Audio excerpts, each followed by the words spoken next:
May join as we go along. Welcome everybody. Thanks for joining this webinar on the results of the College Park Sustainability Survey.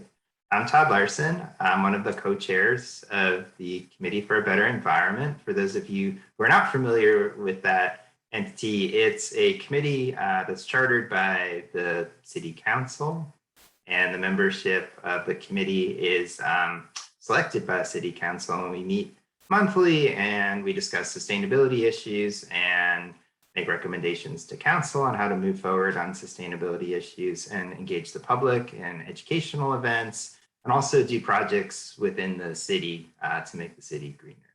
And so today from the committee, I'm joined by Alexa Bailey and Stacy Tang. And between the three of us, we'll be presenting out on the results of the survey that we did in March of this year. The number of residents responded to this online survey. And then we'll talk a little bit about sustainability issues in College Park in general and how we can move forward on them, opportunities for progress within the city. Since it's a pretty small group, looks like there's about 10 of us. We can make this fairly interactive. So we'll present some data, information, and open it up for questions. If you have questions going along, feel free to put that into the chat. We can then address those questions as we go along as well. If you're not talking, just try to put yourself on mute, just so there's no background noise. Other than that, I think we're good to go. So I think, Alexa, are you presenting first? It was Stacy. Oh, Stacy, I'm sorry. So Stacy, please take it away. Okay, thank you, Todd. So I think that Todd didn't say that is that this committee has like representation from all of the districts. So I'm from District 2. So is Todd, I believe, and Alexa lives somewhere else. So she'll tell us where she is. So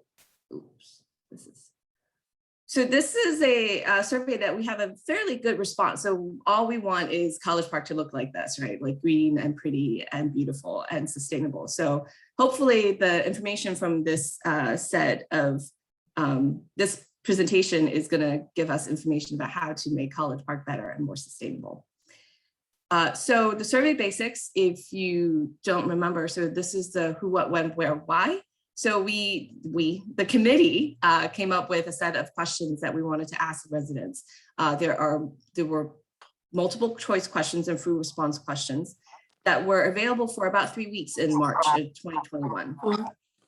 So the questions were available online through SurveyMonkey, and the purpose was actually to understand, for the committee to understand the range of sustainable actions that are currently undertaken by the College Park residents, what they knew of city services and and also to educate through the survey the residents some of the available services that the city is already doing, and also to understand what are the pressing environmental issues that the residents want the city to solve. So one thing that, we want to caveat this is that this survey was not at all intended to be a scientific study. It is just a baseline to get some information from folks. And then also the results are not necessarily going to be representative of everyone who live or work in College Park, but it does present some good information.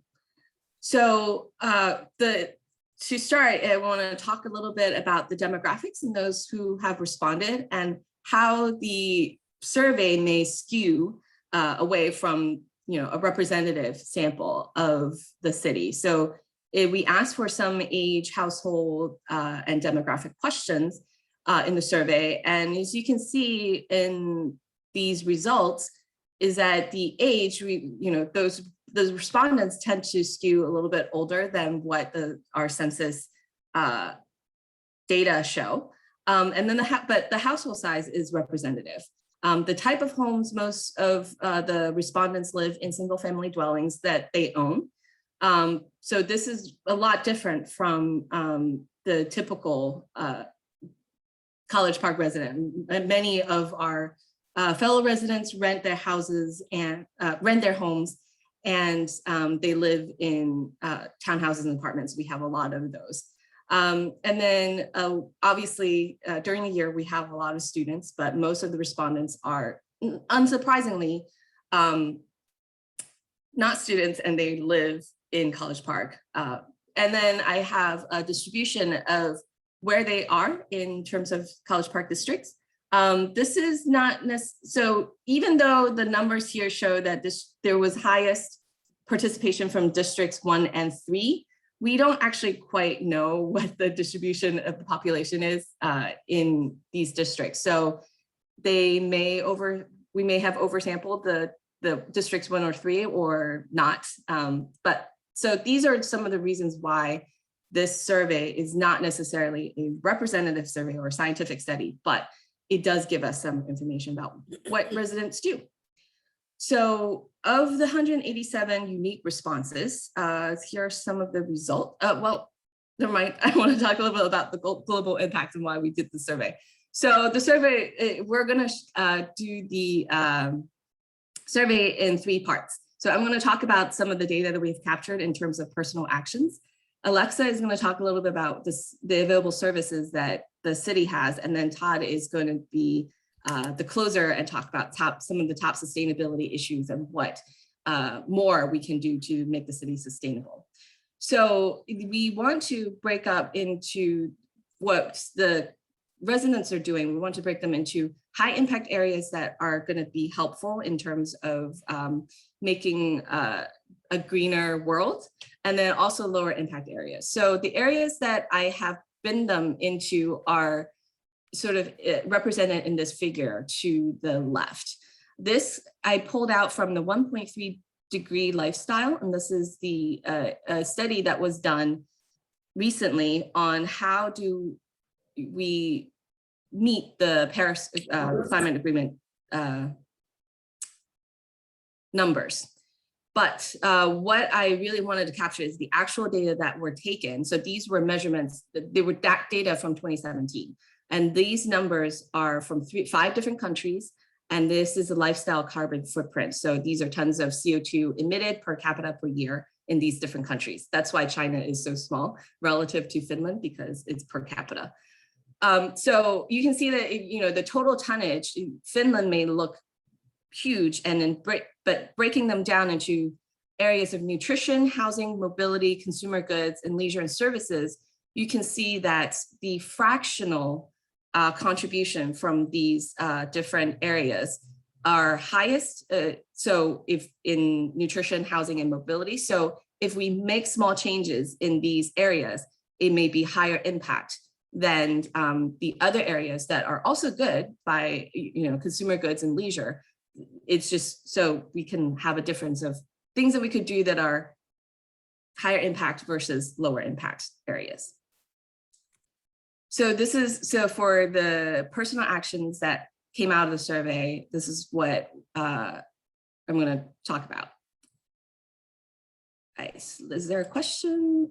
Okay. Todd put up a link to the document.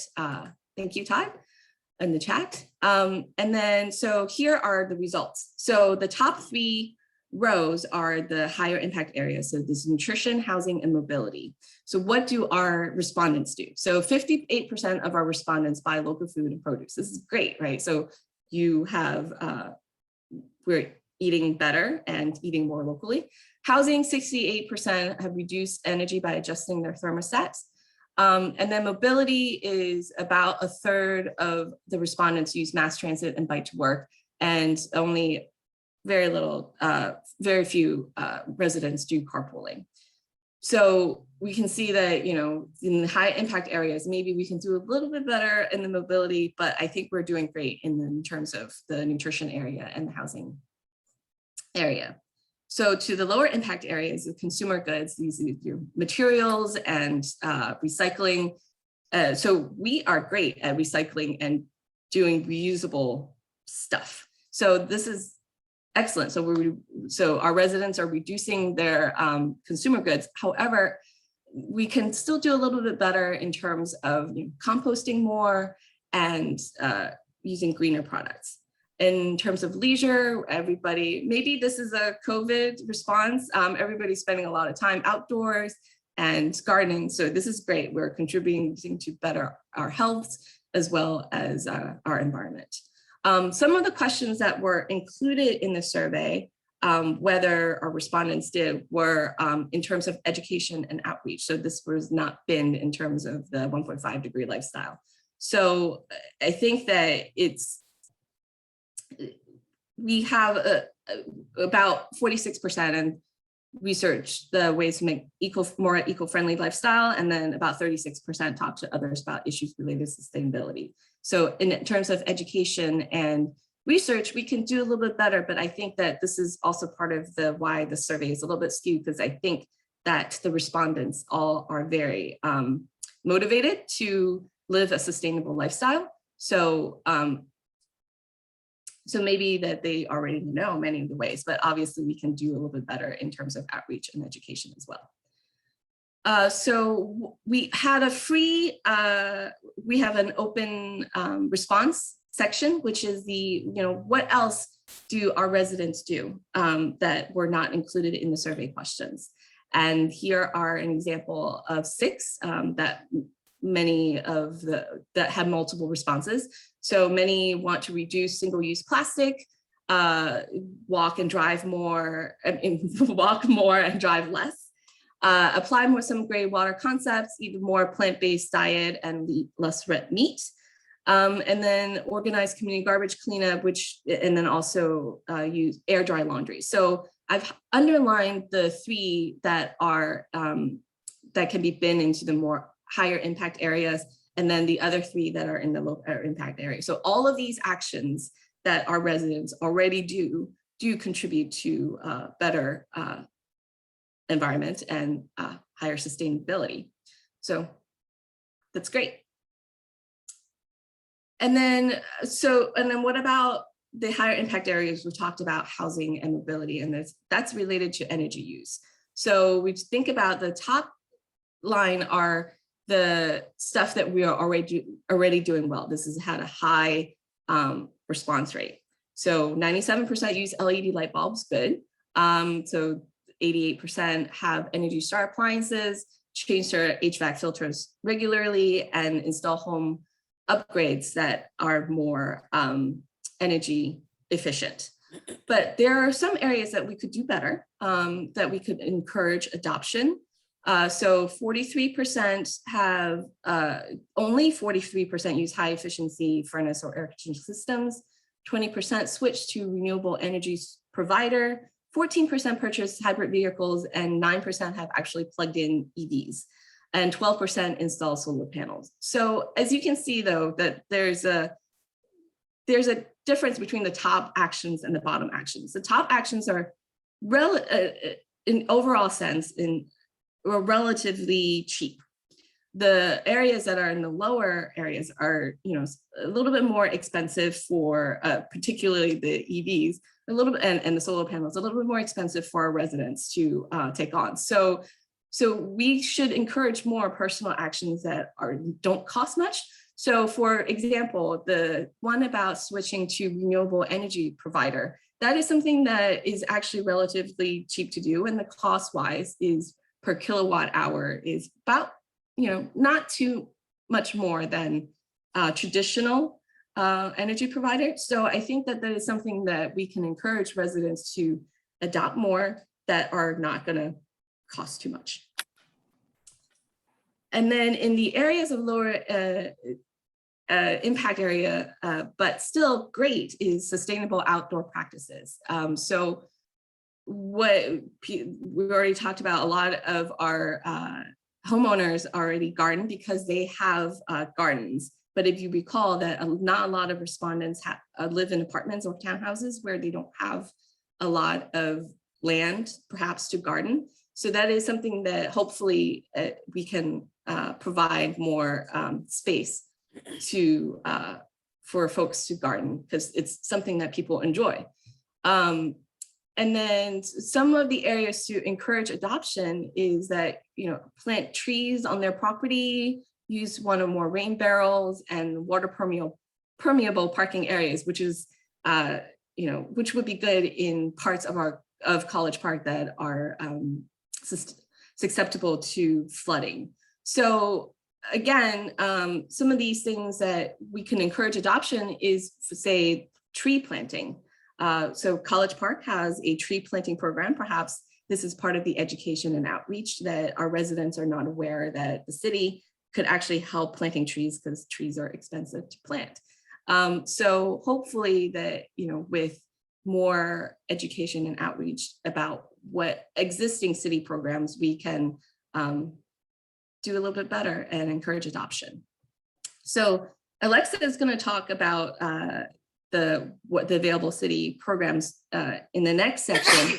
But before I give the floor to her, I just want to open open it up to discussion about whether anyone has thoughts about how to encourage better adoption of green and sustainable practices in the city.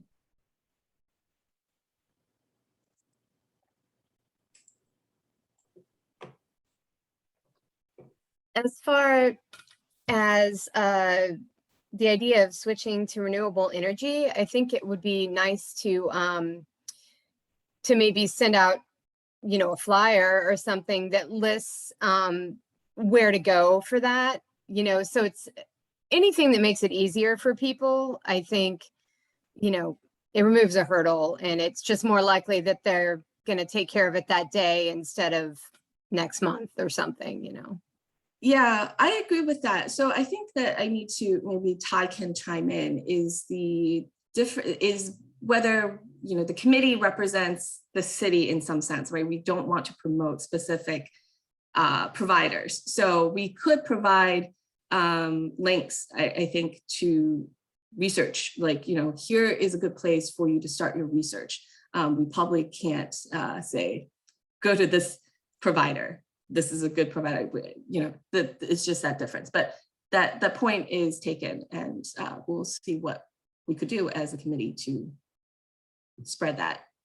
We could also consider, I can't see any reason why the city wouldn't do this, but if CBE were to ask the city to use a portion of its advertising supplement in the College Park Here and Now every week to list what options people might have for alternative energy providers, for example, that'd be a way of, that's already going out, and that would save you from flyering. Plus, that's a lot fewer, pieces of paper. Yeah, we actually have provided links to, there's a centralized location that's run by, I think it's the Maryland PSC, so the Public Utility Commission here in Maryland. They actually have a list of the providers that are available. So that way we could let people know, here are the green providers, without recommending any particular provider. So the city's not making a recommendation that you go with this company or that company. So we have done that, but we only did it like once or twice. So I think it's the kind of thing where we'd have to remind people on a regular basis to get uptake so that they see it over and over again. So that's something. Yeah, and if members of the CBE and council were to foot stomp that through social media or other communications, just to make sure that people notice that too. The key part of the message, of course, is that it's only marginally more expensive, if it's more expensive at all, than our traditional electricity providers. So one of the things I want to put out there is that, I think that it would be a good idea for CBE to make sure that these types of things are, promoted by the city. So that means, we should be able to get this kind of information on the website or where to go to. I think one thing that would really help people to understand what renewable energy means, because they get kind of freaked out because they have these people come knocking on the door telling them they got to sign, and turn over. But we should be educated before we have to make that decision. And I think if we could find a way to put something together that talks about the pros and cons of renewable energy and how to go about evaluating it, I think that would really, really help in, easing that transition for people.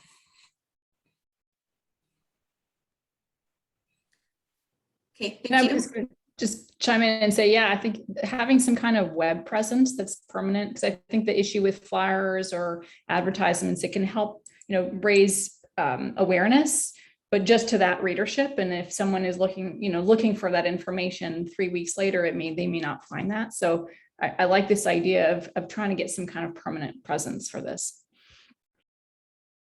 I think it may also be helpful for us to, in addition to having web presence and sharing information, door to door, giving out something that people can hold on to, have meetings where, community meetings where folks can come. Oftentimes, we don't always look to see what's online, but to have a planned community meeting may also be helpful, or meeting.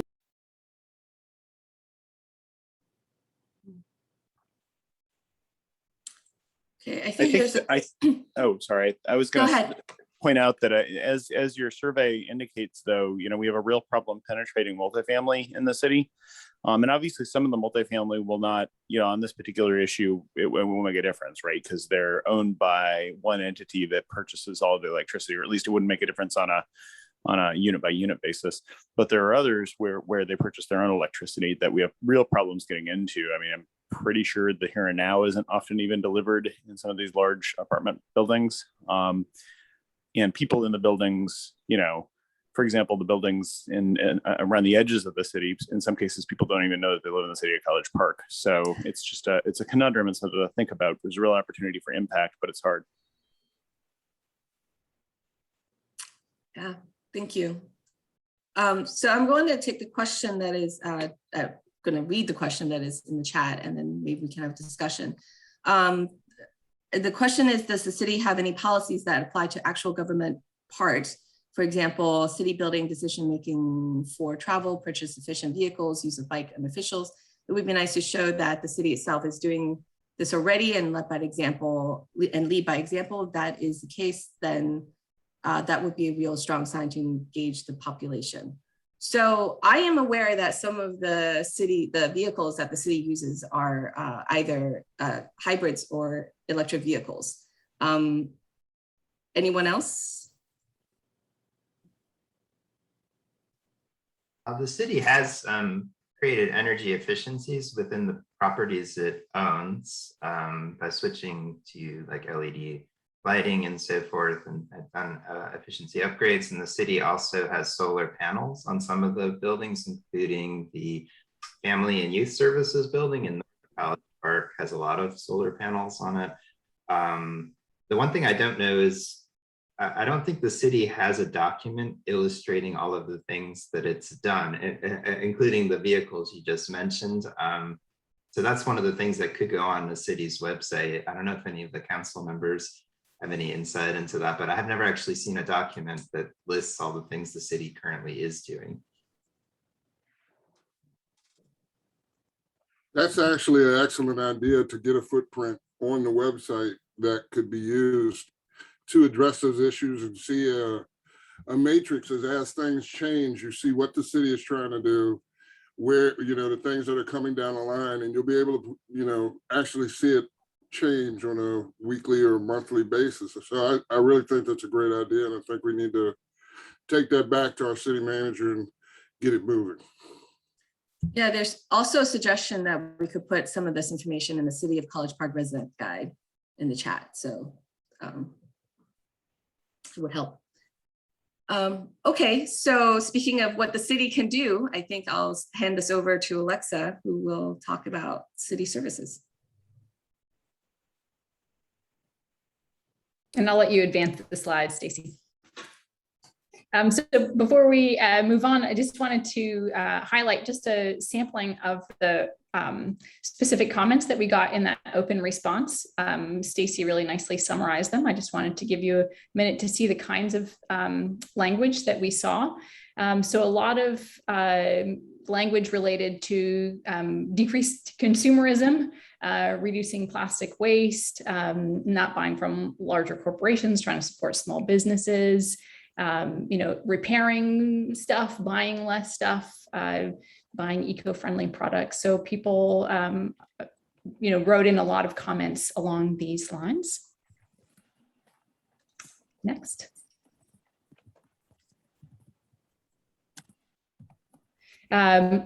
Also, a number of comments related to city compost. People are excited about that city compost and also the food scrap program. So those are definitely very appreciated parts of the city services.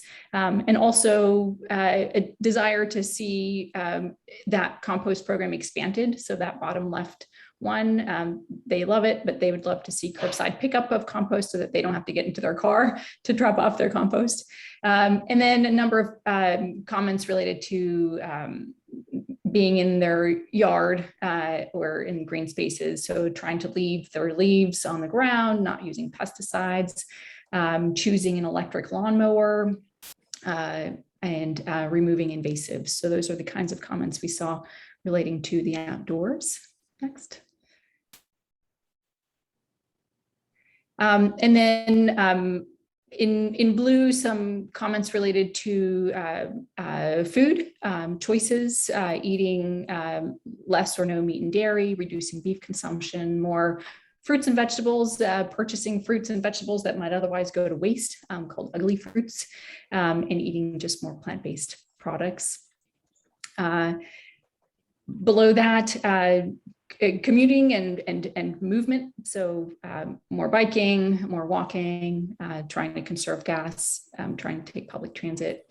And then here in purple, just some actions that are not only individual actions, but really are important because they can influence what other people are doing. So supporting, being engaged in city and other discussions to promote walkable communities, switching what your credit card is or where your money goes, so that you're supporting businesses that are divesting from fossil fuels, encouraging others to make sustainable choices, and being involved in communal activities like litter cleanups that are individually rewarding and important, but also have that connection to others and trying to increase the activities that we do with others that are sustainable.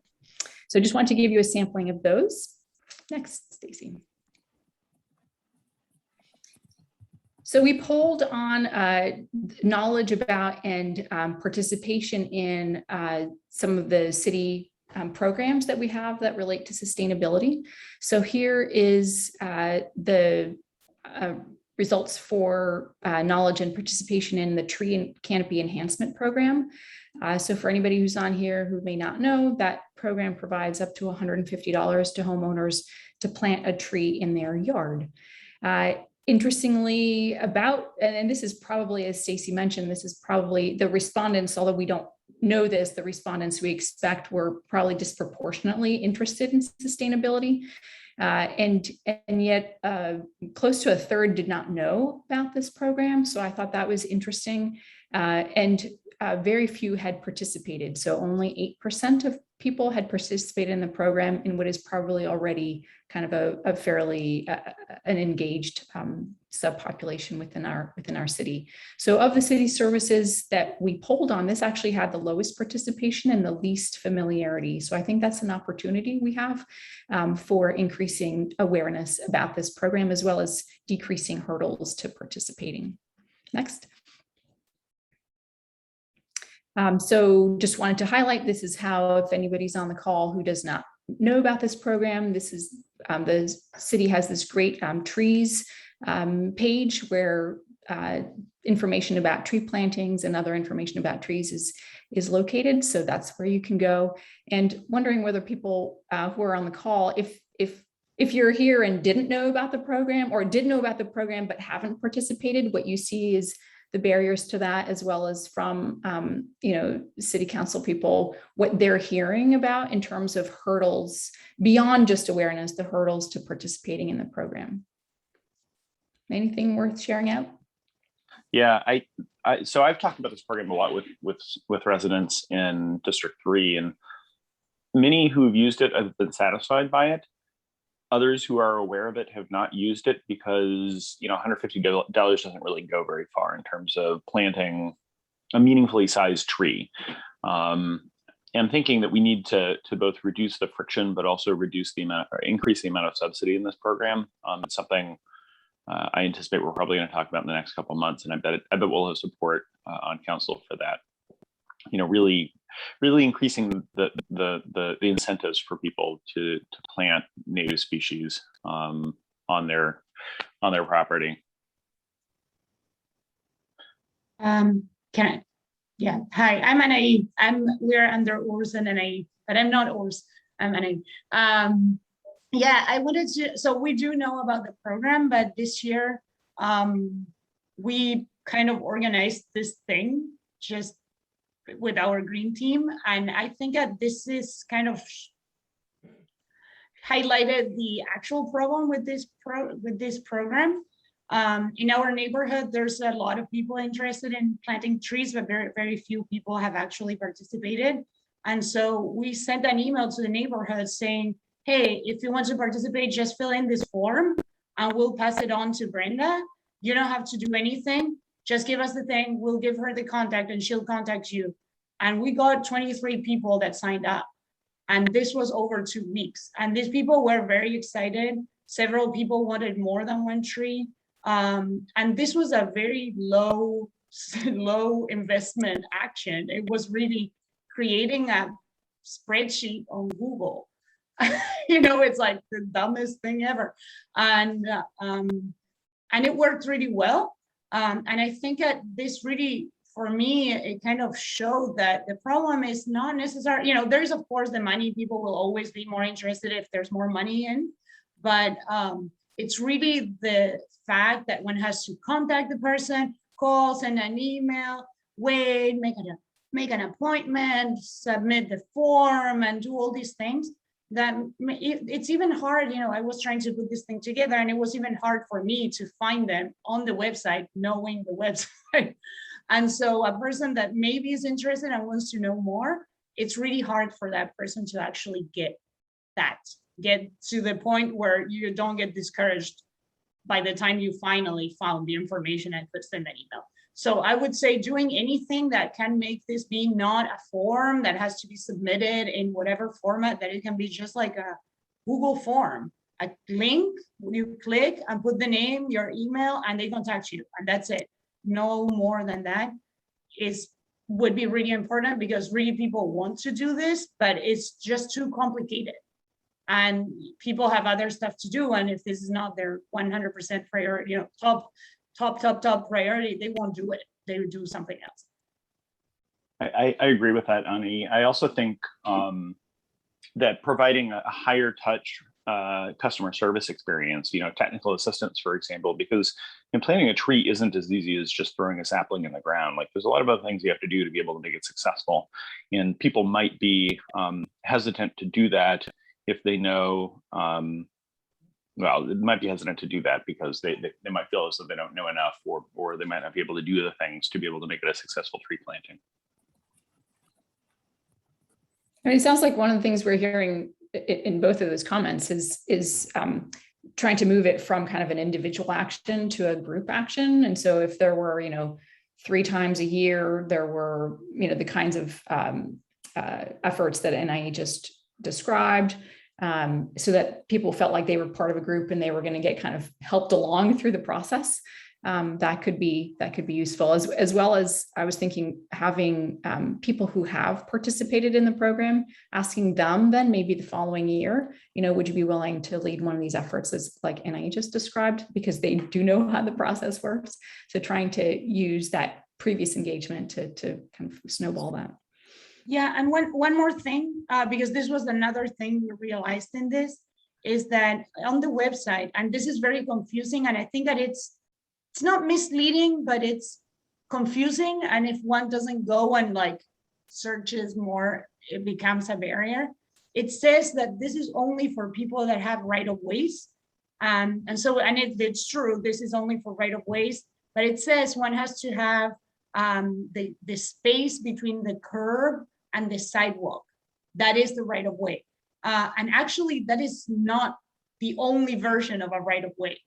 And there's, in many neighborhoods, there's no sidewalks. And so people may be saying, well, I don't qualify anyways for this thing because I have no sidewalk. There's no space between the curb and my sidewalk, since there's no sidewalk or no curb. And I was talking to Brenda, and this is slightly inaccurate because there's different types of sidewalk and the right of ways across the city. And so maybe saying, if you're interested, just removing this whole explanation of what of this is, just saying, if you're interested, contact us. End of the story. And they can contact Brenda or whoever, and they can say, yes, this is great. No, this is not great, but this is another option. And so it's not that we're filtering all these people before they come. There's so many filters, it seems, that at the end of the road, there's like 1 out of 15 people that actually end up reaching out and participating. So I'll add to that real quick. What people really don't know about, not having sidewalks in their front yards. If you have a driveway and there's a skirt on your driveway where it comes up into your driveway and there's a crack that goes across, that's usually at the city's right of way line for your yard. So usually about 5 to 6 feet of your yard from the curb back belongs to the city technically, if you do not have a sidewalk. So that is your right of way. So people could easily use it and plant there, but I think it would be best to have the city engineer come out, or we might be able to put a better explanation out there for that, because that is it is very misleading when you say that people don't have right of ways, or people think that they don't have a right of way in front of their house when they actually do. Yeah, and I just wanted to clarify that, I was thinking of the street of what is it called? Yeah, street trees program, but it's true that this is the 150 and the street trees, those are 2 different programs. And when we did this call for our neighborhood to participate, we were really talking about the street tree program, but at the same time, we were saying, get in touch and people will come check your house. And if it's the street tree program, great, you plant one of those. And otherwise you have the other option, and they can also inform you at that time. And I think that just relaxing all the information at the beginning was really a good way to not scare people off, because there's like, well, I don't know which one I've fallen. I'm not completely sure. I won't reach out. It's better to just say, reach out and we'll tell you and we'll discuss.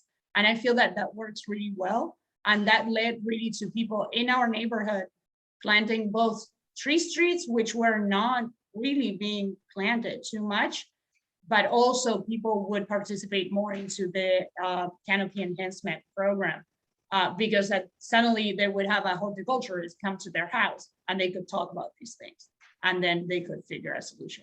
So I think that maybe that can be an important thing to make these things a little bit less complicated from the beginning, maybe less specific, but also more appealing and more reachable. Terrific. Well, thank you all for these comments. I've certainly jotted a number of these points down, and we'll pull things from the chat as well. So thank you. Let's move ahead, Stacy. Just wanted to, just for context, just highlight, given that we do have kind of lower than we'd like, I think, participation in this program, just wanted to give kind of the broader context, which is that the city did this great study in 2018 about the tree canopy in College Park. That study found that the tree canopy has been significantly declining over the last decade or so, from 44% in 2009 to 38% in 2018, and identified new construction and individual tree removal as the main drivers of that canopy loss. So next. And they made a number of conclusions. And one of them is that preserving existing tree canopy is really critical, and it's the efficient and most effective way to sustain what we do have. So an eye towards preserving the tree canopy that we do have is really critical. But then also this second important conclusion, which is that residents hold the key, because the majority of the city's tree canopy is actually on residential land. So I think this is a really important place for CBE and the city to keep focused on. Next.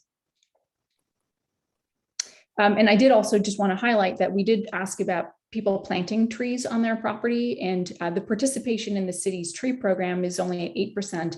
but polling with that question of how many people have planted trees on their property, it's significantly higher. So there's probably a lot of tree planting that's happening that we don't know about because it's not being kind of reported. So I think that's an important part of the context as well. All right, next. And I'll go through these a little quickly just to make sure that we don't have this run too long. I'll similarly have the call for comments about what the hurdles are to participating, but I'll ask people to use the chat for that so that we can move along. So the county also has a rain check rebate program to reduce water runoff. And it allows you, if you purchase a rain barrel from the city at cost, you can apply for a rebate from the county that covers the cost of that rain barrel. The participation in this program is higher than in the tree canopy program. So about close to 20% of the people who were responded have participated, and about 2/3 of people knew about the program. So again, important opportunities for resident education. Next. And here I'll just ask people to just add to the chat about if you know about the program or if you've heard from constituents about the challenges or hurdles to participating in the program. Please just add that to the chat so that we get a sense of what's keeping people from using that rain check rebate program. Next. Also have a very popular food scrap program, food scrap drop-off, so residents can drop off food scraps that are then composted by the county. And this is important because food waste in our waste stream is actually a significant contributor to greenhouse gas emissions. Here, knowledge of the program is higher still. So about 85% of people that responded knew about this program. So I think the city's done a nice job of promoting this program. And significant participation. So obviously a lot more people could be involved, but about a little bit more than 1/4 of people are already participating. And that's given that they have to bring it to the only 3 drop-off points that we have. So I think that's pretty good given what's given the nature of the program. And I think there's enthusiasm for expanding that. Next. Similarly, I'll ask people to add to the chat if they know of particular reasons why people are not participating in this program. And next.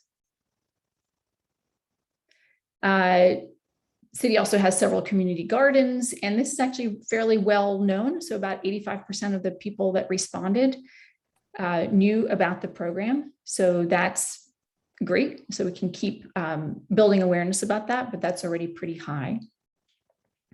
Next. And we also asked about participation in organized activities. And again, this is probably a disproportionately kind of engaged crowd, but a lot of activities in cleanup activities like Good Neighbor Day, bicycling events, water reduction pledges, workshops and things. So I think there's an appetite for that in our city residents. And so I think that's a reason to continue doing what we're doing and promoting it better. Next. And then lastly, many residents have trash. So we polled about how much trash people are putting out. And it was evident that many residents have trash carts that are much larger than they regularly need. So about 82% of the respondents filled up their trash carts less than half full in a typical week.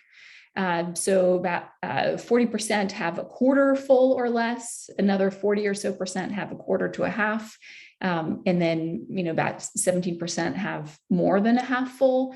And so I think that gives us an opportunity to encourage people to switch to a smaller cart. I think this is a great way for shifting what we see as kind of a normal amount of trash. And so it's really easy. You can contact the city Department of Public Works and ask for a smaller cart. We have 35, 65, and 95-gallon carts. And if this speaks to you and you'd like to have less to lug around and are you not using all that extra space, it's a nice option for us to have that smaller trash bin. All right, next. On to you, Todd. All right, thank you. And thanks for all the comments in the chat. Great to see people participating that way as well and carrying on the conversation. So the next part of the survey, we actually asked people what are the top sustainability issues they saw in College Park. And so we asked about a lot of different issues, actually. So within those, these were the ones that came out on top, where more than 60% of respondents said that this was a top issue for them. Number one was protecting pollinators. Number two is lowering the environmental impact of development. You can see number three is making it easier to walk or bike.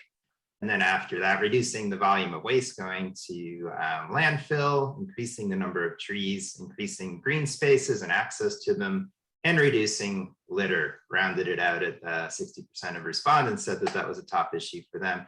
So I think we're seeing a strong interest here in protecting the natural environment, reducing trash, both litter around the city and what goes to landfill, and also improving the walkability and bikeability of College Park from the folks who responded to the survey. Next slide. And then we did have a number of issues that were of lower concern to folks. Less people selected these. So less than 50% of respondents said this was a top concern for them. Increasing recreational parks. This could just be because the city has a number of these parks and people feel like those are adequate. We don't actually know because we didn't have follow-up questions. But reducing food waste, which is actually a little surprising because that one, as Alexa mentioned, that's a huge climate impact. When food waste goes to landfill, as you may all know, it turns to methane, and methane is a really potent greenhouse gas. Also, obviously, if you reuse food waste as compost, it actually has value. So all around, this is one where there's room for more education, we think. Improving mass transit options didn't score that high. This could be in line with the fact that usage of mass transit is actually going down in College Park, as well as surrounding municipalities. And it's a real concern. I know across this region that less people are actually using mass transit. And that could be because it's too expensive, it's not convenient, there's various reasons, but this is a real concern. Reducing greenhouse gas emissions didn't rate that highly. That's also a concern because obviously this is the biggest environmental issue of our time. And so we want more people to rate that as a higher level of concern. So obviously some room for education there. Improving health and wellness of residents. Again, this is one where we think there's some opportunity for education about the importance of this issue. Educating residents about environmental issues. Well, it didn't rate that high, but as we can see from the survey, there's a lot of room actually for more education about what the city's doing and how to get involved. So we think that's actually one where there's room for growth. And the reduction of toxic chemicals got almost to 50%. Again, this is one where there's actually a lot of reason to actually be concerned. The number of toxic chemicals in our environment, including what are known as forever chemicals, has gone up dramatically over the last half century. And we actually have all bioaccumulated these into our bodies. So in our organs, you will find these chemicals are actually residing forever and being passed on to our children as well. So this is one for more education as well, that people may not be realizing how much of a problem toxic chemicals actually are in our environment. And some of these issues, of course, are a little more abstract than the ones that rated higher. So people can see things like litter, they can see trees, so they tend to rate those higher. And so that can explain some of what's going on here, but there's obviously an opportunity for the city and committee for a better environment to really do more education on the topics that got less engagement. Next slide. So then we looked at the city's top sustainability goals as is represented in the 5-year plan. For those not familiar with this on the call, the city did issue a new 5-year plan recently. You can find it on the city's website. If you just Google College Park, Maryland 5-year plan, it will come up for you on the city's website. And there's 5-year goals on a whole range of issues, but we just looked at sustainability goals for today. So there is some alignment here for the city and what people said on the survey. Certainly there's an interest in nature, and as the city calls it, the quality of nature and its appearance, which is an interesting framing of nature, but in any event, the goals are rated in terms of how residents perceive nature to be treated in the city and how much nature there is in the city, and trying to get more people to say that they're seeing healthier nature in the city. And there is that interest in the tree canopy. As Alexa mentioned in her slide, the tree canopy in College Park has actually been in decline over the last 10 to 20 years. So the goal here is to really staunch that, stop the decline, and start to reverse it within the next 5 years. The city also has a goal about reducing greenhouse gas emissions. I'm not sure if there's more specificity elsewhere, but there is a goal overall for that. And then a big part of the city's goals on sustainability is reducing trash going to landfill. So you can see reducing household waste going to landfill and increasing recycling. What we need to talk a little bit more about maybe is increasing compost here. Of course, this is a good opportunity for the city as well financially, because the tipping fees for putting trash into the dump are going up. So if the city can reduce the amount of waste that goes to landfill, it's both an environmental benefit and also has an economic benefit for the city and all residents within it. We'll be spending less money on that. Next. There is interest in the 5-year plan around development. I think the city engaged residents and heard from them that there's real concern about development. So there's an interest in trying to get people to view development more positively in the city. And next. And alternative transportation approaches. So there is interest in trying to improve positive ratings for walking and biking in the city, and also the ease of travel by public transportation, which people are not using as much as they used to. So this would be a huge change if people actually started using it more and saw it positively. Next. So looking at the city's 5-year goals, the committee was thinking there are ways to try and build on those a little bit and flesh them out based on what we heard from survey respondents and what's going on in the city. So in terms of the city's goals around nature, as we heard from folks when there was the proposed tree ordinance, a lot of the pushback from individual homeowners was the fact that, okay, you want me to not cut down trees on my property, but I see developers cutting down huge numbers of trees and the university taking down huge numbers of trees. What can we do about that? If you expect residents to protect and plant trees, what about developers and other private landowners? So I think there needs to be a real focus on how to preserve the number of trees and green space throughout the city. And so we're interested in talking to the city more about that. Obviously, the city doesn't have as much control over developers as the county does, but it does have a voice in development. Using project open space funds to purchase and preserve green spaces. The city has done some of this over the years and is looking at some more purchases. This is great. And I think it's really important that we do purchase private property and retain it as green space when it is that way, because once property is developed, that's it. You've lost that green space for decades at least. And moving forward on that proposed tree ordinance, it would basically encourage people not to cut down trees on their property that are healthy trees and get more trees planted. And I think that is important. So in conjunction with the city taking other actions to preserve trees, I think residents would be more receptive to it. Next. So one of the things we're really interested in seeing is how we can increase food waste recycling in College Park. So the city does have this successful food waste drop-off program, and a number of people are taking part, and the numbers are pretty impressive that people are willing to bring their food waste to a central location and drop it. That's great. So how can we build on that? It seems like looking at curbside composting would certainly up the numbers tremendously. It would make it a lot easier for people to actually put their food waste out on the curb as they do with their trash and have it picked up weekly or bi-weekly. There are a number of local communities that do that. And so we could try a pilot program in one of the areas of College Park and see if people are really into it and are willing to do it. Alternatively, there are a number of private programs where companies will come pick up your food waste, and you have to pay them. So one of the options might be for the city to give incentives to people to use those private programs. So if you have proof that you paid for a private company to come take your food waste away, maybe the city could give folks a rebate in some form or fashion to help them do it. And also just getting more people to compost in their backyards. This is an opportunity for the Committee for a Better Environment in the city to work together to get more people to use backyard composters and understand how to use them well, so they're successful in their backyard compost. Next.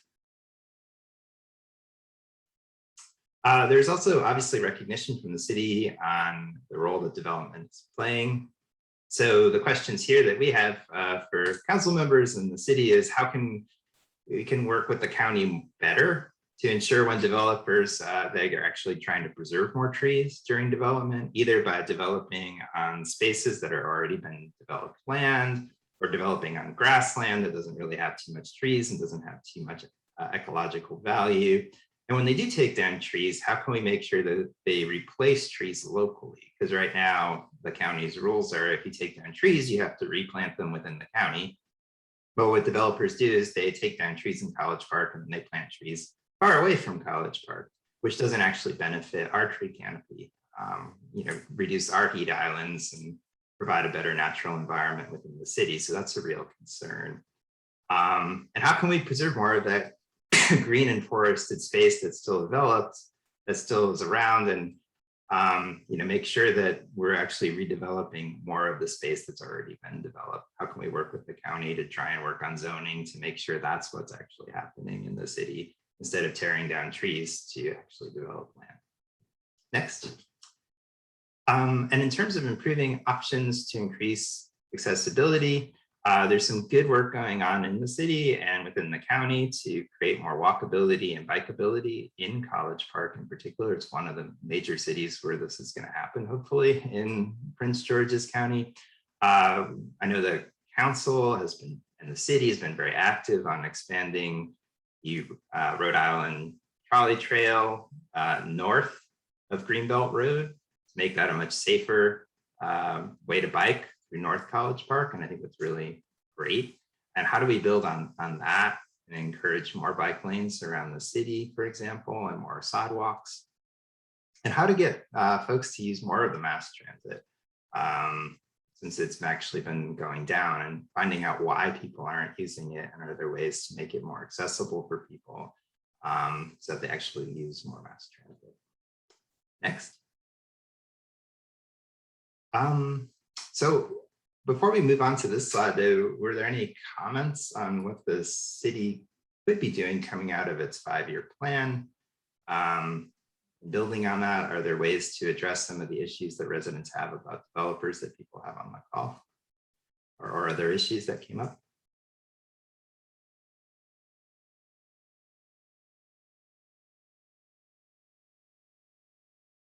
Okay, well, I will let people think on those, like what we could be doing more as a city, and we'll see where things go. So we did want to mention to folks on the call that College Park is part of broader communities, obviously, that are working on sustainable issues.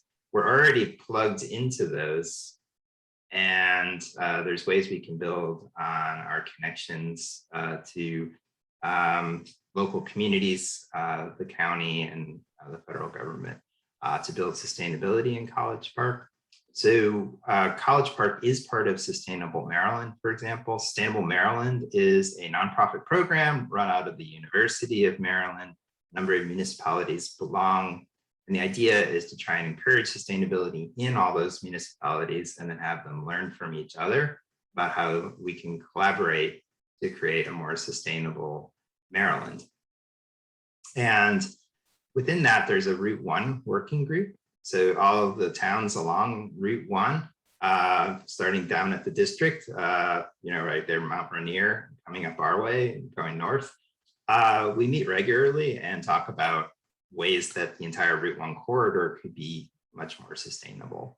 And the top goals that came out this year is addressing stormwater runoff. So trying to reduce the amount of stormwater that comes into people's homes and their communities, I know that's a problem here in College Park, in Calvert Hills, in Lakeland, and in Daniels Park, all experience flooding. So we're going to try and plug in more as a committee to find out what we could do with other communities around here to access county funds, state funds, and federal funds to collectively try to reduce that stormwater runoff. Also, creating a pollinator corridor is one of the major projects of the Route 1 corridor group. I know it's a top goal here in College Park. Residents rate it very highly, obviously. The city is a bee city. And we're going to be doing some pollinator gardens here, and individuals are doing them. The idea is that you don't want to just have a pollinator garden isolated. It doesn't actually do that much for pollinators. What you want to do is have networks of pollinator gardens, and then you'll actually attract and sustain more pollinators across the region. So that's one of the major goals as well. Also, of course, we're part of Prince George's County. You may know the county is actually creating a climate action plan. So this would be the first time the county actually has a plan to address climate change. Moving forward on things like climate mitigation, adaptation to climate change, and also equity issues, try and make sure everybody benefits from what the county is doing. Hopefully the county will adopt the climate action plan and it will start implementing it. And if it does, this offers a way for our city to plug into the broader goals of Prince George's County and work with the county to move forward on a lot of important issues in terms of green space, energy, regenerative agriculture. There are a whole bunch of things that we can plug into and work with other cities and municipalities in the county on climate. And finally, the federal government under the Biden administration is actually already providing grants to local communities to help them move forward on things like renewable energy and so forth. That's going to expand. And if the various legislation in Congress actually goes forward, there'll be a lot more money available. And it's something that as a city, we should definitely be looking at is how we can access those funds to rapidly move forward on our sustainability goals. So in short, there's a lot of potential for collaboration and resources, both within the county and beyond, to really build a more sustainable College Park. As part of that, the committee actually has looked at surrounding communities to see what we could learn from those communities to enhance sustainability in College Park. So the Committee for a Better Environment created a document we call the gap analysis. We did look at all these surrounding communities. They all take part in Sustainable Maryland. And Sustainable Maryland, you can actually apply for and be ranked and rated in terms of a score, in terms of how well you're doing on a variety of sustainability factors. And these range from all kinds of things like climate mitigation, through green space, through local community and health building, education of residents, all this kind of stuff is part of the scoring. And College Park does pretty well in the scoring. We have a score of 385 points, kind of ranges obviously from 0, which no community has a 0, obviously, up to about 1,000 would be the top you could possibly get. And we get 385 points, but some of the communities around us actually have gotten more points in the scoring. And we wondered, well, what is Hyattsville, Riverdale Park, and Greenbelt doing that maybe we could learn from because they have more points than us? And we did learn a number of things, looking at surrounding communities of both low-cost options we could do around transportation, energy, waste, natural environment, education, and sourcing that would make our practices in the city greener. And we also looked at some higher cost, higher impact options as well that some surrounding communities are doing. So the next slide. These are some of the lower cost strategies that we saw other cities doing. Obviously, one of them is encouraging more residents to sign up for our free shuttle bus program through the local university. All residents actually are eligible to get a little card. And with that little card, you can actually ride all those shuttle buses, those red buses that ride around the city. It's free. You can go all over the place actually on the bus system here for free, which is very unusual. Most places don't have free buses. Also, we noticed that people partly don't use bike resources in the city because they don't know exactly how the trails interact with bike racks, and where you can actually park your bikes, where you can repair your bikes and so forth. So it might be nice as part of a sustainability page on the city's website to highlight the resources available for people when they want to be biking.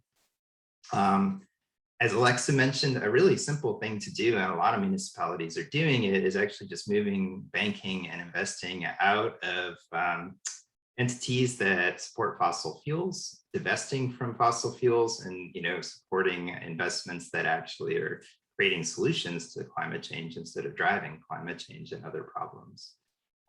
Relatively easy to do these days.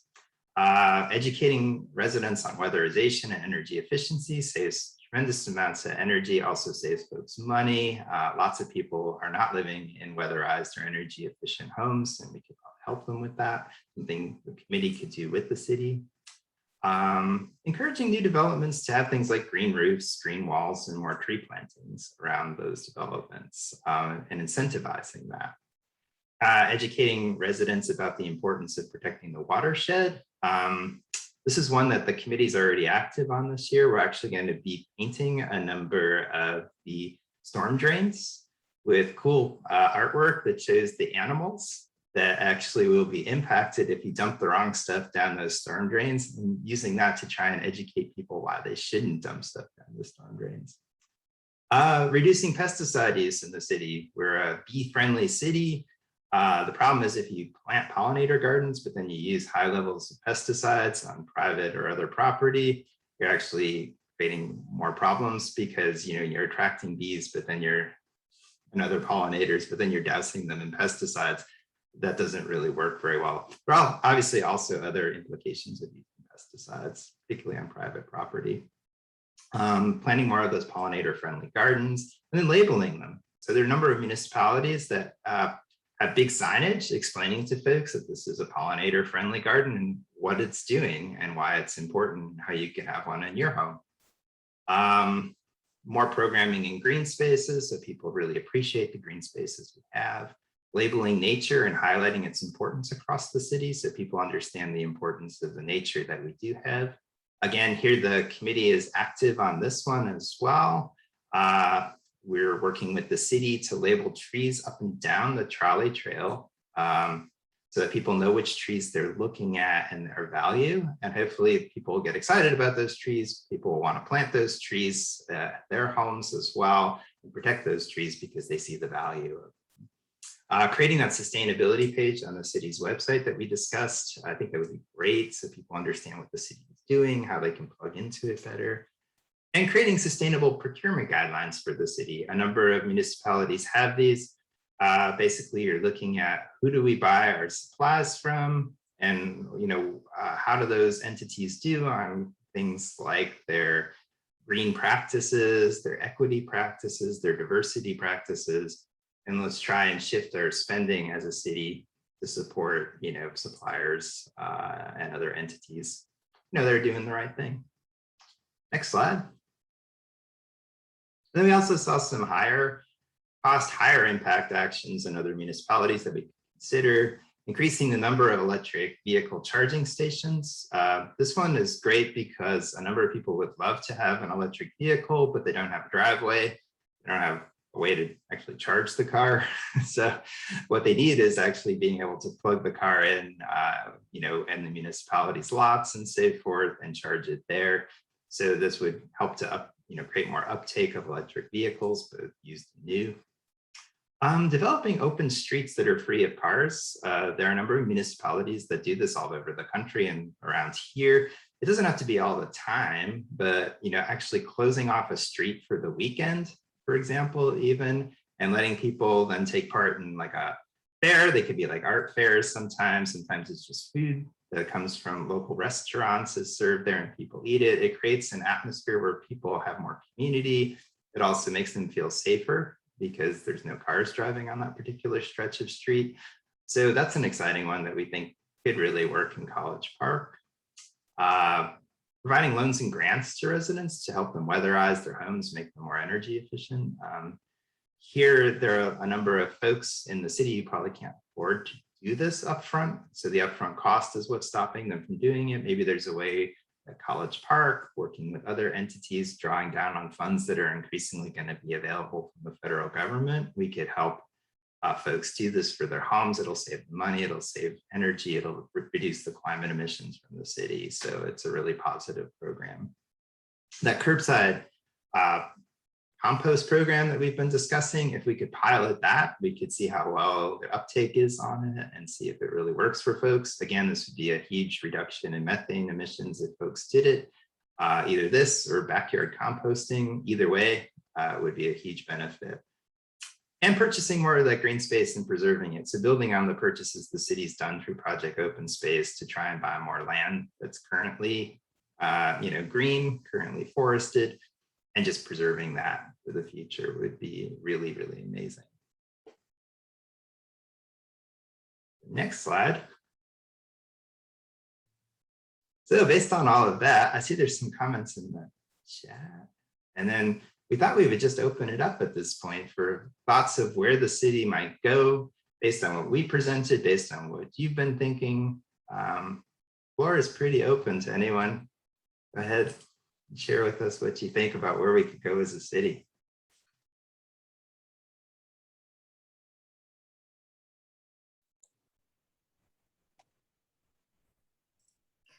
Okay, I'm going to take this opportunity, since everybody's quiet, to add a comment about composting. And as we know that, businesses also, we've talked about individual actions by residents, and some of the bigger impacts to be done are actually by local businesses as well.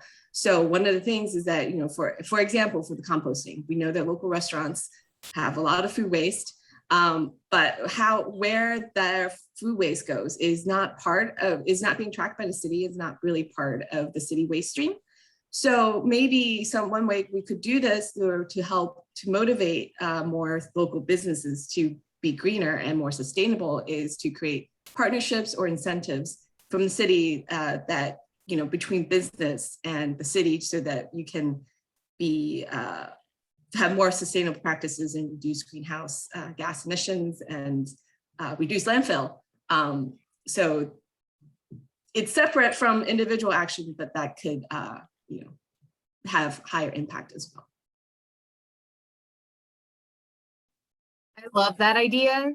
And if we could make it easy on businesses, and maybe the city could actually, create some kind of like an emblem, kind of a decal that they could put in their front window, to show that that they're doing their part to make the city more sustainable. That could be, if we make it easy for businesses, that would be a win-win, I think. So just a little bit of context for most commercial and even large residential facilities in the city, the city requires that they contract with a private waste provider. So I think that there's a lot. I think it's a great idea. It may be tricky though, because I don't know that we would have any way to monitor it. And I imagine some of those waste providers don't even really do food scrap composting, just because it's expensive. It's a net economic loser. So, I don't know how feasible it would be, but I think it's worth exploring.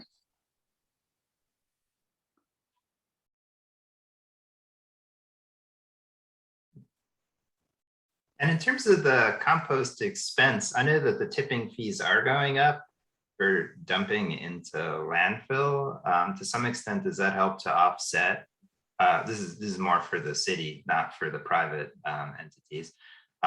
Does it help to offset the cost of increasing food scrap recycling in the city? Because we're gonna have to pay more to dump it in landfill otherwise? It's a good question. The last time we looked at this was in a study about 3 or 4 years ago.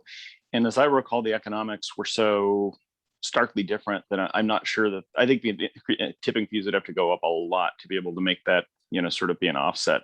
That said, I think most of us would be committed to, well, I certainly would be committed to having a curbside composting. That's something that I think is a great idea and something I've been advocating for years. I think it's a great direction we should go. Todd, one one issue that comes up, and since you all are a thoughtful group of engaged residents, and I really appreciate the time and effort that you all put into putting the survey together in this presentation today. One area that I often get confounded by is how to balance the sort of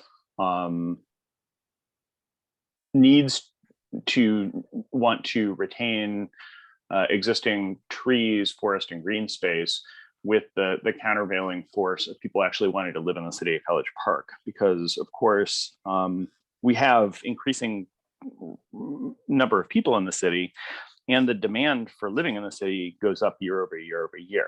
So, as a matter of public policy, we feel like, and the market tells us, that we have to put people somewhere. We can't just say, no, you're not allowed to live in the city of College Park. And if we do that, if we were to constrain, housing entirely, then we would see what's already occurring in a lot of parts of our region, which is sort of like the Bay Area effect, where it becomes so ungodly expensive to live here that you wind up sort of, and DMV this could happen in the DMV, where you wind up sort of a bastion of upper middle class and upper class people, and working class people have no place to live.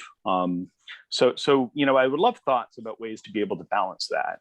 I also think, the good news, I don't know if it's good news, I think the good news is that most of the green space in the city of College Park is already on protected land. It's in parkland, for the most part, on city or county parkland. So there's really not much opportunity, big air quotes, for greenfield development in the city of College Park if developers even were interested in greenfield development in the city of College Park.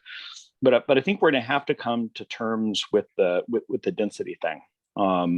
And I know that is not something that CBE took on in the context of this survey, but it's the elephant in the room. The only way to be able to meet any housing affordability goals is through density, probably. And the only way to get to density is to sometimes redevelop brownfield, and sometimes redevelop a little bit of greenfield. I think those are good points. I'll share my thoughts, and then other folks on the call, I totally invite them to join in from your perspectives. I think you're making a very good point about we don't want to constrain the amount of housing that actually occurs, not just within College Park, within the DMV area close into the city. And obviously from an environmental perspective as well, it's better to do that than to have more sprawl going further and further out, because that just encourages more car traffic, which is bad for the planet. So I think we're all on the same page, hopefully, on that. I think the question is, if you look at places where they didn't do enough development, like San Francisco, a big driver of it is the resistance to convert areas that are single family home only into multifamily housing, or allow more multifamily housing to be included into the city. And that's usually where the problem comes in. So it's not those small green spaces that we'd like to see preserved that are currently green, already wooded and so forth. Because as you mentioned, John, there aren't too many of those left that are in private hands that we could try to preserve. It's more like, how do we help folks understand that if we're going to have affordable housing in College Park, we're going to have more multifamily development. It's going to be mostly on previously built land. And how do we get people more comfortable with the fact that, it's just going to, be more, apartment buildings within College Park. And a number of those need to be affordable. And I think a number of members of council and a number of members of this call probably would agree that just building a bunch of developments that serve multiple families isn't enough, because a lot of those are at a price point that's completely unaffordable for a lot of working people. They can't afford to pay $2,500 a month for a 2-bedroom apartment. It's just going to eat 50% or more of their income. So it's kind of that combined goal of how do we have both of those things. But I'll turn it over to other folks.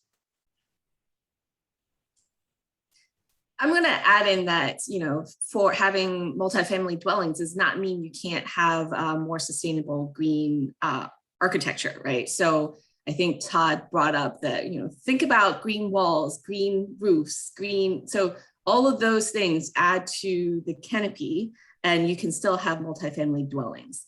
But also, I think that this is something that fell out from the demographics of this survey engagement, is that a lot of the people who responded are not in multifamily dwellings. So one of the things is that maybe we need to get information from those people. How do we engage them more in sustainability issues? And what are the issues for them, particularly to be more engaged? And cost is an issue. Having green space, having land is an issue, that they can't just go out and plant trees. But what are the alternatives, and what can they do specifically that can be more sustainable and more green? So those are some questions that I think that, that the CBE could help answer, but also I think the council can also help address in terms of policy and outreach. I think it's important to make a note that forests are not gardens and gardens are not forests, and they are different. Forests are functioning ecosystems that are connected underground, and they're connected to each other. You wouldn't plant a 1-year-old and say, there's a person, you'd know that a 1-year-old needs to be part of a family. The same is true for trees, and it's called forests. And they're also the homes for many other creatures besides humans. So that's just one thing to keep in mind when you're thinking about green spaces. Natural spaces and forests are different from gardens. They both have a place, and they're not the same, and we do need to preserve some natural places. What else did I want to say? So there's a lot of quality of life indices now that include having access to natural places as part of what quality of life is. Some of them are being developed by the University of Maryland Siege Center. And so it's really important that we understand that when we're doing our planning, we can't just plan for the population for their sewer lines and their water, and we have to plan that there are enough natural places for the mental health of the people in the community. And so I disagree with you a little bit about, John, about getting rid of, in this urban, almost urban context that we have here in College Park, that we need, not just individual trees that might die because they're not given the space they need. They're surrounded by sidewalks and things, but to preserve, the forests that we have, because the people that are here already need access to more natural places. Lily, actually, I think we completely agree on this. I completely agree with what you just said. I think preservation of existing open space is open space. Preservation of parkland is parkland is critically important. I think, if anything, well, it's a matter of a public policy that we're actually short on parkland in northern Prince George's County, as we're short on many other things, because we've infilled and we've gained a lot of residents in northern Prince George's County, but the way that the county was originally laid out, it sort of provided for a variety of public services that were commensurate with a lower development pattern, including parkland. I think we're vastly underbuilt. It was something that we used to be able to preserve the forest land south of Albion Road in the Calvary Hills community, was pointing out that, compared to the amount of, on a per capita basis, the open space and parkland that's available to residents of College Park is lower than, or in this region. It's not just College Park, because of course we have like Artemisia, but it's lower in this area than it is in other parts of the county, and is lower than in other parts of the DMV. So I think that that's an opportunity for advocacy, for preserving, those, and there aren't very many in the city of College Park, but preserving those areas that are currently open space or undeveloped but are on private hands as forest land is something, I know that certainly I would support. I suspect there'd be a lot of residents among my colleagues on council. And so it's a matter of convincing Park and Planning to do that, and investing in this part of the county rather than investing in sort of purchasing and developing cheaper parks in outlying parts of the county, because that's where I think they get the most bang for the buck. You're saying lands in private hands. How do you feel about lands in public hands, such as Guilford Woods? How do I feel about it? I mean, it's in public hands, right? So that's a matter of state policy. The state will do what the state will do with that. I mean, if they wanted to give it to the city of College Park to preserve as open space, I 100% would support that. Okay, thank you.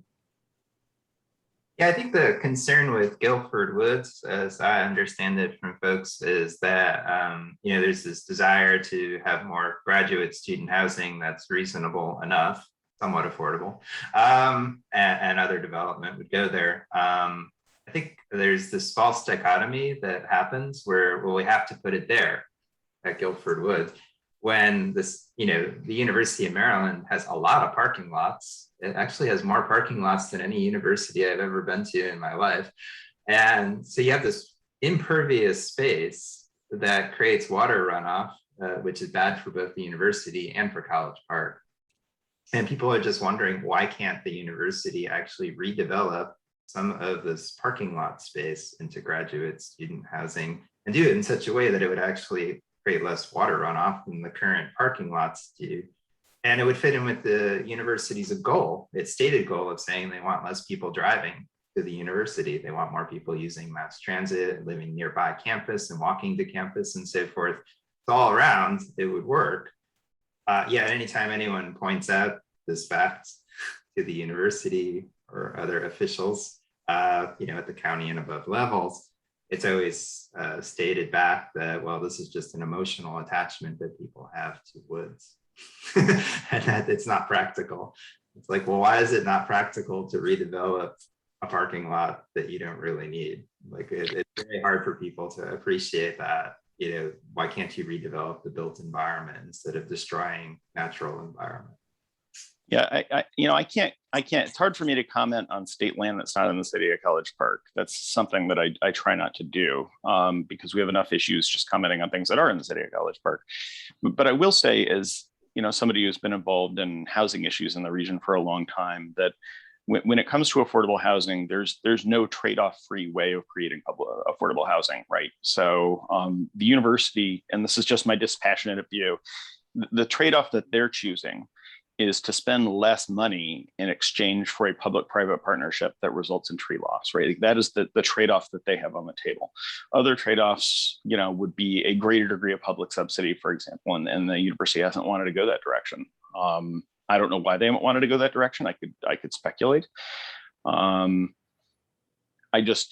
housing is a really, if dedicated affordable housing were easy, it would be everywhere. It's very, very, very hard to do. And it almost always, takes some sort of trade-off, either in density, that's more density or more height than a community is comfortable with. Greenfield development is often in play.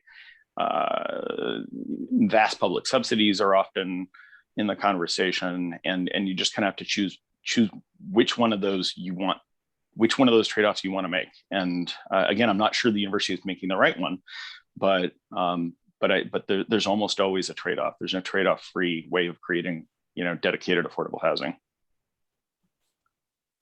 John, I'm curious. So you mentioned that you try not to comment on some of these activities outside of the city, but the city, including yourself, made some comments at the county level related to Guilford Woods. So can you clarify, how you reconcile those two comments? Oh, well, as I recall, that was for a site plan amendment, right? It wasn't, or for a planning, it was for a planning amendment, right? Like for the zoning amendments. Yeah, the plan, the Adelphi Road sector plan hadn't been updated in 40 years. And the county council member, asked the city council if we would support, since it's on the edge of the city, suggesting, support her legislation to reopen the sector plan.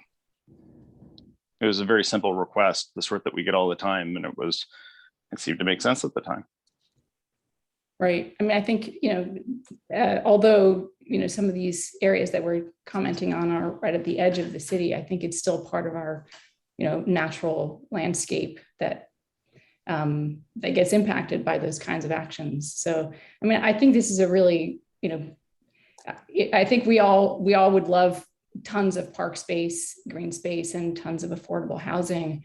And I think there's certainly a real hunger among residents to advocate for green space that is important and not replaceable on any kind of reasonable time scale. So I think, when we see the development happening around here and you can go from a plan to a huge building within the space of a couple of years, I think that, but to take down a forest that is really more than a century old in terms of it would take that long to reestablish it. I think we have to be extremely cognizant of the time scale at which these things can happen. And so I think some of the advocacy for forest preservation is grounded in the fact that this is not something that we can pick up and put somewhere else or bring back in 5 years when we're like, wow, we've really grown a lot. We want to have that green space, and it's not an option anymore. So I think that the time scale of both of those, of establishing a forest versus establishing a building, is a really important issue here. Sure, I hear you. And I think the best use of this, a use that I would support, would be dedicated open space. I don't know if the university is willing to make that happen. If they're willing to make it happen, I 100% support it. I will note, though, that there's a lot of attraction to having high density affordable housing next to a mass transit station. Like, that makes a lot of sense from a lot of different perspectives. Can I comment on the mass transit is something that we all want to see more of to get people out of cars. How do people get to green space, right? And so I think there's been undervaluing of green space next to public transit, because we are, on the edge of a city that has a very large population, much of which does not have green space available. And so if we only make green space available to those with cars, that's an issue. That's an equity issue. It's a mental health equity issue. And so just as we do want, I completely agree. I mean, I think, we all want the same kinds of things. We want locally accessible nature, as well as public transit accessible housing and affordable housing. But I think that preservation of green space that's transit accessible is something that has been underappreciated. And if you come back in 20 years and you're like, wow, we overdeveloped, we did not preserve things that people could access without cars, that's going to have, it's going to be clear that that was a really short-sighted decision. So I think there are a lot of communities, towards, in the DC area that would love to have 5-10 acres of forest to be able to go to. And preservation of these little pockets of urban forest is one way to make that accessible. I mean, nobody's proposing to, develop parts of, Central Park in New York City, like, is so valuable. And I think we're at that point. We're at that point where there's enough, there's so little of this left. And the idea of having some of it close to public transit is, I think it's a real opportunity. I think it's a real positive opportunity to preserve green space that's transit accessible. I agree with you as it happens. And I would also point out that the Purple Line does open up access to that, right? Like, the Purple Line runs right by the trail of Lake Artemisia. It runs right by the trail of Riverdale Park. And those are just two examples that I'm familiar with. So yeah, no, I completely agree with that.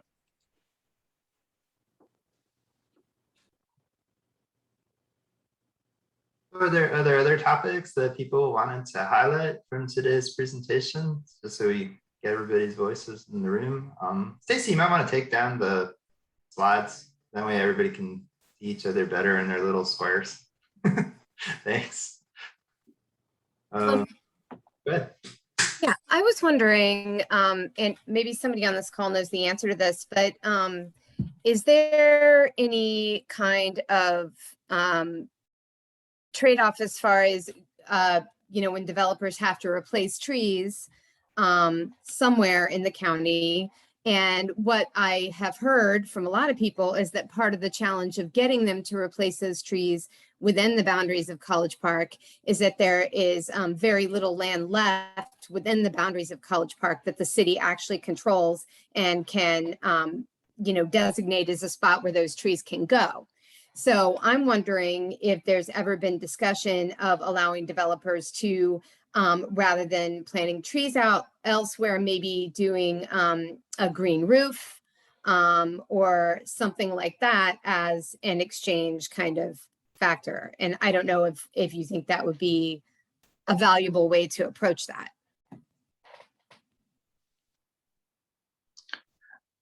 I'm happy to offer my opinion. I think it's a great idea. I mean, the city generally is part of the negotiation process. Yeah, we have to strike a strange balance, right? Because our opinion can always be overridden by county law and by a vote of the county council. So we always try to ask for as much as we can without asking for things that are just gonna undermine our ability to negotiate in the future. With that said, I mean, we already require at least LEED Silver certified, and I don't think a green roof is a component of LEED Silver explicitly, but it's not incompatible with LEED Silver. I know our new city hall, I think, is LEED Gold, if not LEED Silver. I would love it, and I love the idea of tree tenants too, which you can see in some European cities, which are essentially a part of the indoor space that is occupied by a planter sticking out the sides. So you can go to places like, I think I saw them in Vienna, in some newer parts of Vienna, where you have trees sort of sticking out of the side of a building. They're kind of weird looking, but they're actually kind of cool. There's probably good reasons why they don't happen here, but I'm not a building engineer. I don't know what this would be. I think we go through these negotiation processes. We get a little bit of pushback on the LEED versus, I forget what the other building standard, green building standard is. There's two competing building standards, one of which is LEED. It's easier to negotiate on a whole package of stuff like LEED Silver or LEED Gold rather than negotiate on individual elements. But I think we could certainly bear that in mind. I think it's a really interesting and a good idea. Maybe people who know, I'm sure there's somebody on the phone who knows more about building green building certification than I do. I'm an economist, not a green building person, unfortunately. John, I wonder if you could also comment, and Kate also on the call, I think, who are at the city level. Curious about the process of accountability in terms of tree replacement. So when the Whole Foods development happened, that was 37 acres of, substantial forest. And I made some calls to the county a year or two, actually about 4 years later, I think. And turns out that all that the money that had been dedicated for fee and lieu to be used for some kind of green space, something in association with that deforestation event, but nothing had happened to that. There hadn't been a single tree that was planted anywhere. So what happens after the development actually happens? Where does that accountability happen in terms of tree replacement? So as part of the settlement process, they typically cut a check to the county.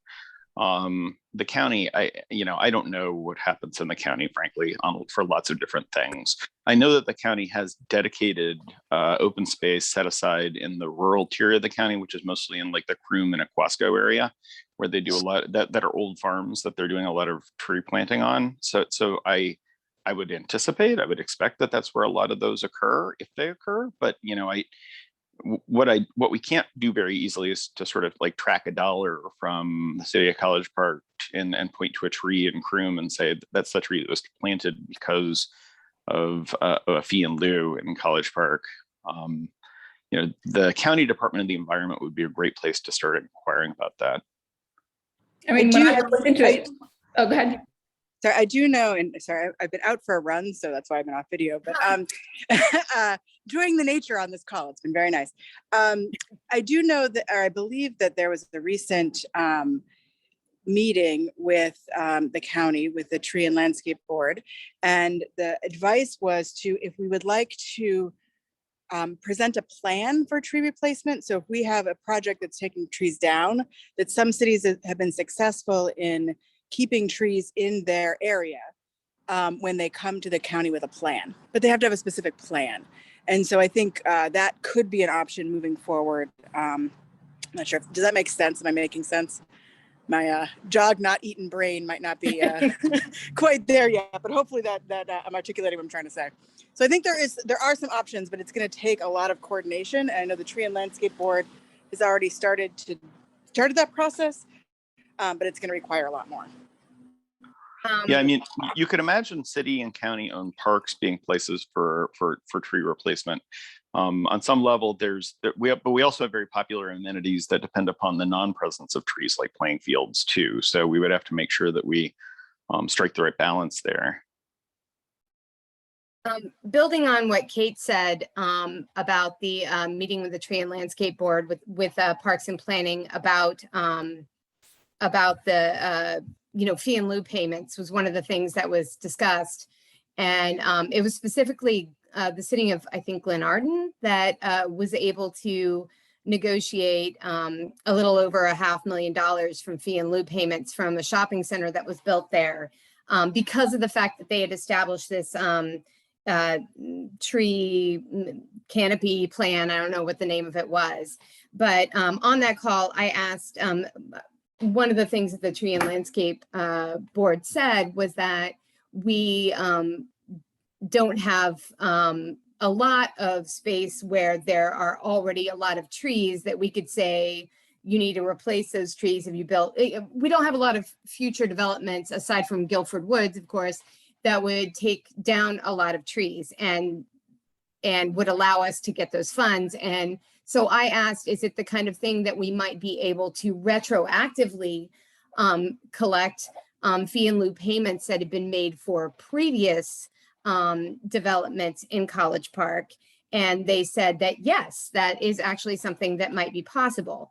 So that is another thing to consider. And again, that might be tied to having a program in place, but it does seem like the Tree and Landscape Board is already heading in that direction, and that maybe that funding for past payments that have been made for trees that have been taken down in the city that might help, actually establish a fund for greater reimbursement for private residents planning on their own private property.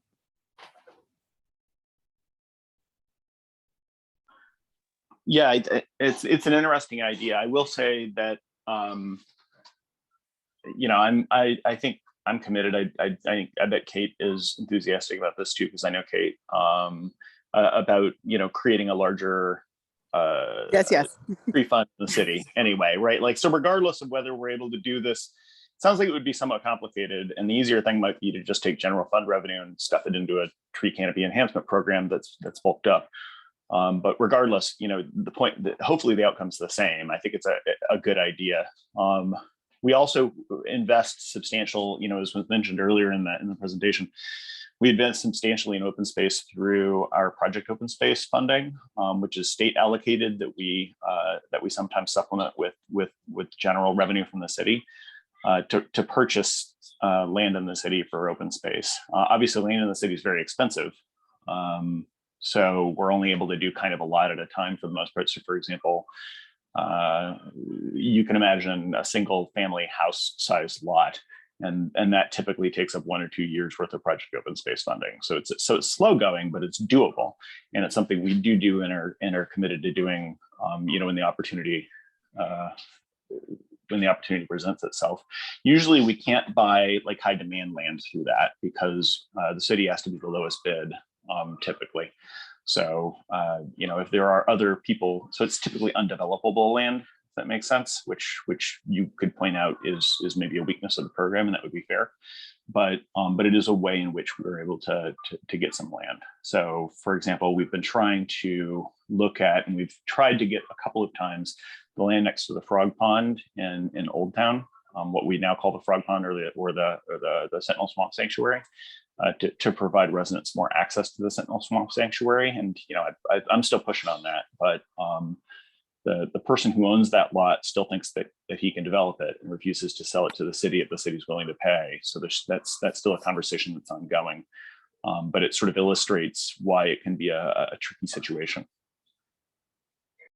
Could you, so when I've looked at the map of the city, there's only a couple of large parcels left, really only two that are currently forested and that are in private lands. One of them is, I guess, just at the northeast end of the city, and it's, you know, potentially threatened by the Beltway expansion. But there's this only other largish parcel is this one on the edge of Lackawanna Street. I don't know if it's in District 1 or 2.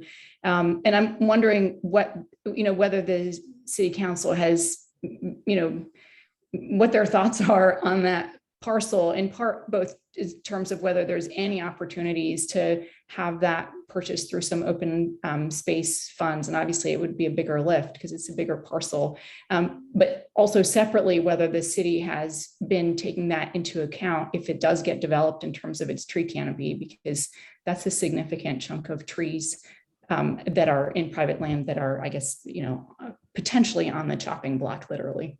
So has there been any discussion about that one? Further, some of these conversations are with regards to purchases of private property. And so we have to do them in closed session because otherwise we're betraying a negotiation position from a city's perspective. So I can't speak about specific properties that we have or have not considered, except for those that are a matter of public record.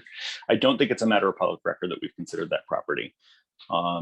I would point out that, if it's developable, then there's a good chance we would not be allowed to use project open space funding to purchase it. It also may be too big and too expensive. I honestly don't know the property well enough.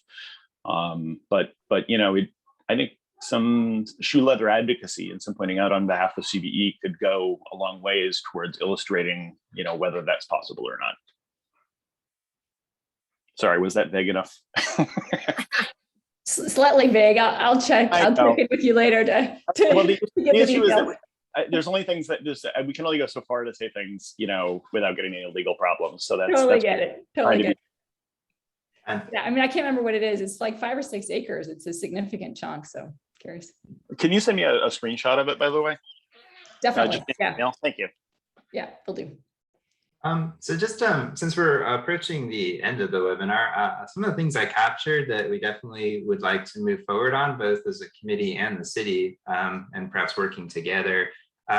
Educating residents about more clean energy options got a lot of thumbs up from folks so that they understand that you can switch your energy provider to wind and solar. It's not that hard to do.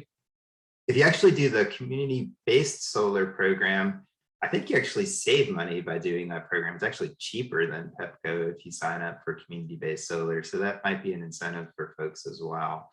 The tree program, that we need to help people better understand the existing tree programs in College Park, take advantage of those and maybe expand on those and expand the money that people can get for planting trees. Well, and Todd, could I add also, reduce the friction associated with those programs, make it as easy as possible.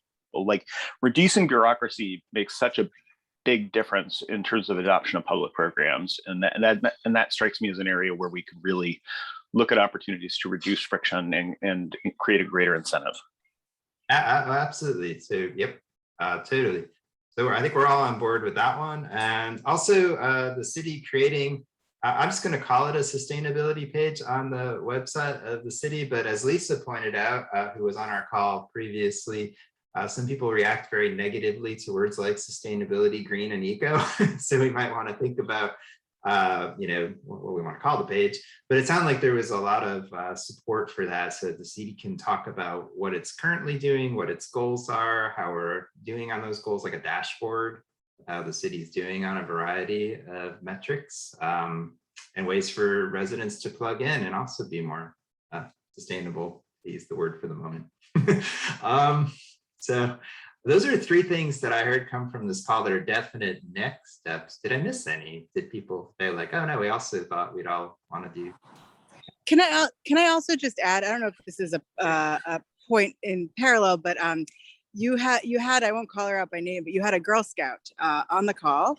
And I was reminded when you talked about the drains and putting stuff around the drains, that my Silver Award project was going around town and putting no drain is for rain on drains across the city. And so I think it might be great if you could connect with the scouting troops in the area, because they are the future, and other kids as well. But we've got a very active Girl Scout troop that is, I believe, in middle school, maybe upper elementary school, and I know there are others in the city that may be really interested in engaging in these sorts of issues. So if you can, that would be great.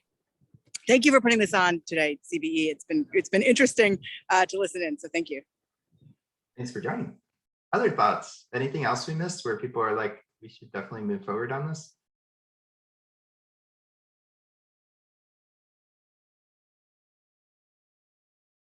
Okay. One that's personal to my heart is if we could actually just block off streets in College Park here and there and like have little fairs and things and have people be able to eat outdoors and meet each other and hang out together. I would love that. It's kind of a green thing, but it's also just kind of a fun thing. So, and I know you can't block off these streets forever. I understand that would be kind of hard. But if you just block it off for the weekend, it can create a really fun environment, or just a day even. Other thoughts where people are like, hey, this would be a fun thing if we could do it, or would be a great thing to do that really struck me today before we sign off.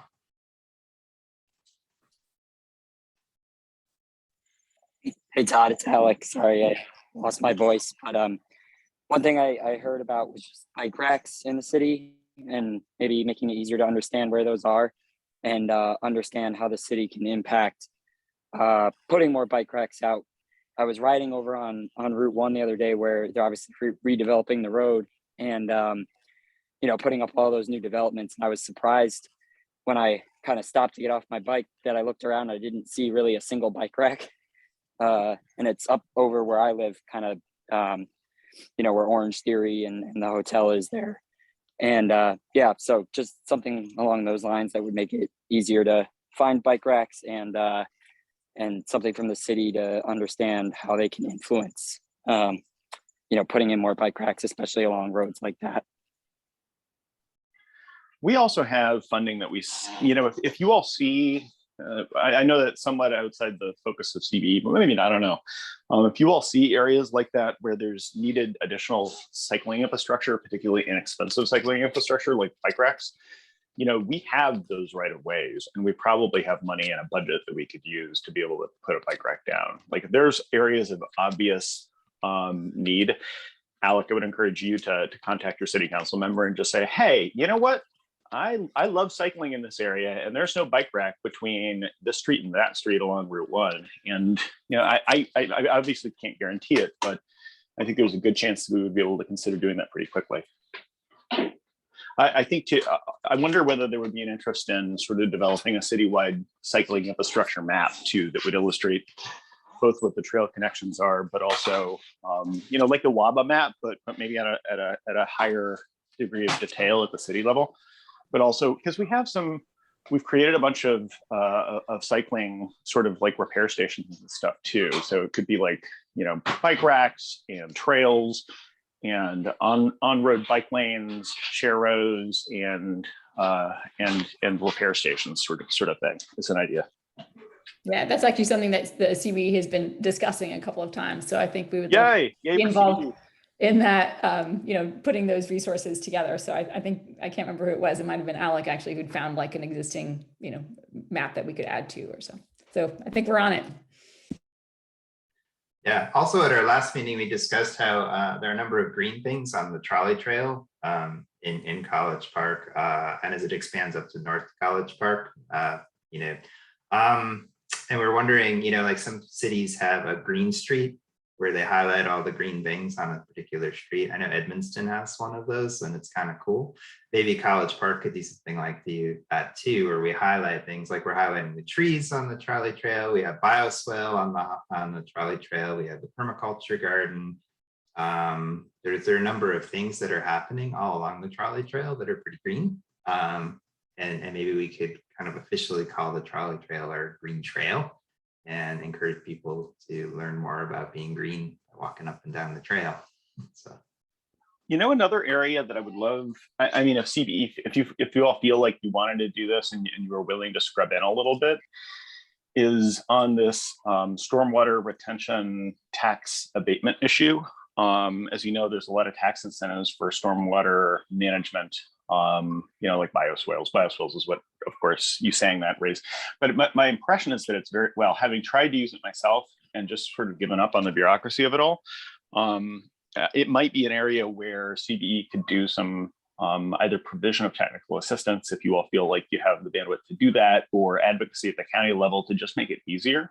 So I know there's a lot of people who want to do these sorts of things that are expensive investments, and it's a large enough tax incentive to where it should make a lot of sense for people to do, but they don't do it because it's such a pain in the butt to do.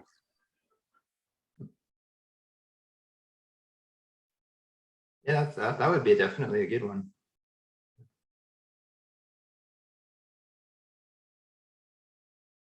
Any other last thoughts? Well, I would say for our council members and for folks who work for the city, this might be a time to start dreaming big, because if the government actually passes hundreds of billions of dollars in dollars for things that'll support sustainability, clean energy, et cetera, the cities that actually apply for the money get the money.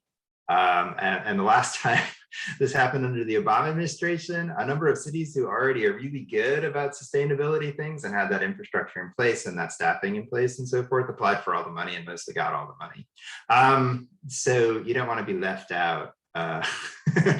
We definitely want to bring that funds into College Park and to Prince George's County, and really move forward on these sustainability goals that we all have. So hopefully that's on everybody's radar in the city government. Thanks, Todd. And we have a new city manager too, which is it's good that we have a new city manager for lots of reasons, but one reason is that we have a little bit more bandwidth at the strategic level to be able to consider things like that. Great. I just don't want our city to miss out. No, for sure.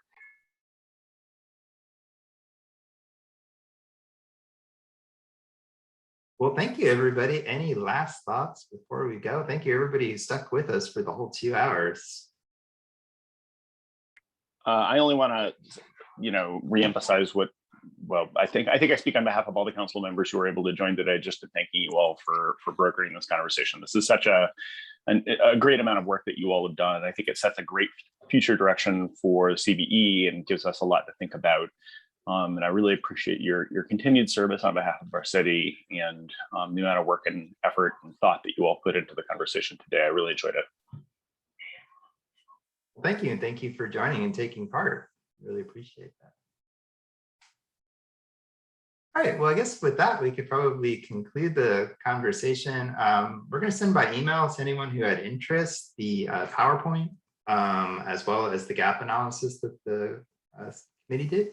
So folks will get that. There is a recording being made. Once we figure out where that went, we can share that as well. We don't know enough about the city's Zoom account to know anything about that. But this is being recorded, so all we know. All right, thank you, everybody, for participating today. Thanks again. Bye. Bye.